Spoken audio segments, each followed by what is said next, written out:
অনায়াসে পর্দায় দর্শকদের মন জয় করতে পারেন শাহরুখ খান। তার ছবি মানে প্রেক্ষাগৃহে মানুষের উপচে পড়া ভিড়। কয়েক দশক ধরে বলিউডে রাজ করছেন কিং খান, তাই অভিনেতার ভক্ত সংখ্যাও কম নয়। শুধু পর্দা নয়, পর্দার বাইরেও এমন বহু কাজ করেছেন শাহরুখ, যা পরবর্তী সময়ে তার প্রতি অনুরাগীদের ভালোবাসা আর সম্মান দুটোই বাড়িয়েছে। সম্প্রতি এমনই এক ঘটনার কথা ফাঁস করলেন প্রয়াত নির্মাতা ববি চোপড়ার স্ত্রী রেনু চোপড়া। রেনুর কথায় আমাদের সব ছবিতে শাহরুখ শুধু অতিথি শিল্পী হিসেবে অভিনয় করেছেন। এবার যখন ইত্তেফাক ছবিটির প্রযোজনার কথা হলো, তখন শাহরুখকে বললাম, আমি তোমার সঙ্গে দেখা করতে আসতেছি। শোনা মাত্রই শাহরুখ আমাকে বললেন, রেনুজি আপনি বড়, আপনি কেন আসবেন, আমি আসছি আপনার কাছে। তবে তখনই সে আসতে পারেনি, কারণ তার অনেক ব্যস্ততা, যে কারণে সপ্তাহ 3 পর আবারও ফোন করলাম। এবারও শাহরুখ জানালেন তিনি আসবেন আমার কাছে।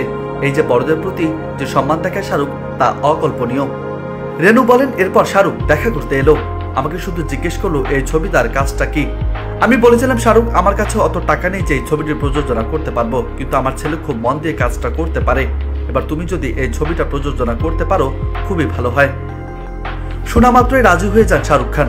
চিত্রনাট্য পড়েনি, শোনেননি, শুধু বলেছিল আপনার ছেলে কাজ করেছে, এতটুকু আমার কাছে যথেষ্ট। আমি ঘোর দৌড়ে নয়, ঘোড়া যে চালায় সেই জোকের উপর বিনিয়োগ করতে পছন্দ করি। এরপর যখন সিনেমাটি শেষে শাহরুখকে ওর বিনিয়োগের টাকা ফেরত দিতে গিয়েছিলাম সুদ সমেত, তিনি রাজি হননি। শাহরুখ বলেছিল, সুদের টাকা নিতে পারবো না, ওটা হারাম। এরকম সাচ্চা মানুষ শাহরুখ। নিউজ ডেস্ক, বার্তা 24।